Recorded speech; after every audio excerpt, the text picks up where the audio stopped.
শেখ হাসিনা ধর্মভীরু, এই জিনিসটা নিয়ে অনেকেই আজকাল দেখছি কথা বলছেন। এটা তো একটা ভালো গুণ, ভীষণই ভালো গুণ, মানবিক গুণ। আমাদের যার যে ধর্মই পালন করি না কেন, সেটার প্রতি আমরা আমাদের আবেগটা দেব, সেটাই তো স্বাভাবিক। কিন্তু অন্য ধর্মের কাউকেও আমরা অত্যাচার করব না। সেটা হচ্ছে আমাদের মানবিকতা, সেটাই হচ্ছে আমাদের কোয়ালিটি।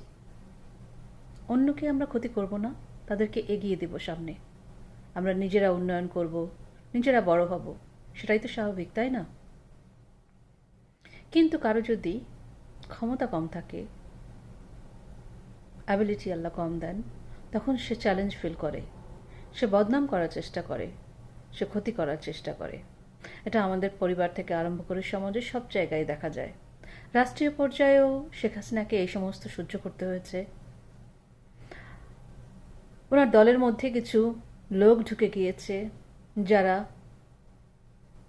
আওয়ামী লীগকে বদনাম করার চেষ্টা করেছে, ছাত্রদলকে বদনাম করার চেষ্টা করেছে এবং অর্থনৈতিকভাবে দেশকে ক্ষতিগ্রস্ত করার চেষ্টা করেছে। কিন্তু সেটা একটা ফ্র্যাকশন মাত্র। বিশাল উন্নয়নে কিছু খারাপ লোক ঢুকবে, সেটাই স্বাভাবিক, সেটাই সাধারণত হয়ে থাকে।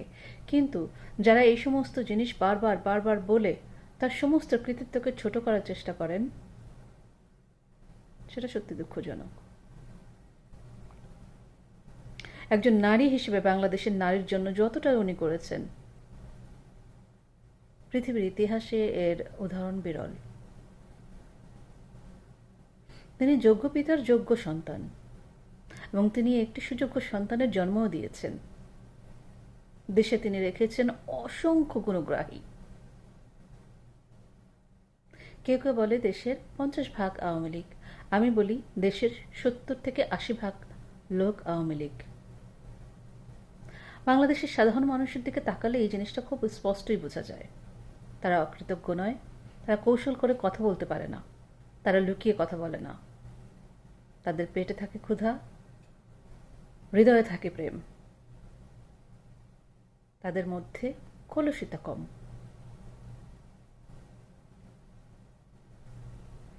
কঠিন কঠিন অনেক কিছুই তারা বুঝতে পারে না, কিন্তু যতটুকু বোঝে সহজ সরলভাবেই বোঝে।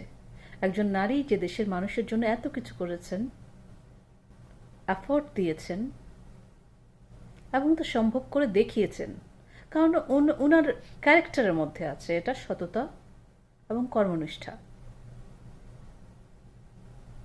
তাই আপনারা যে যেভাবে ঘুরিয়ে পেঁচিয়ে যাই বলেন না কেন,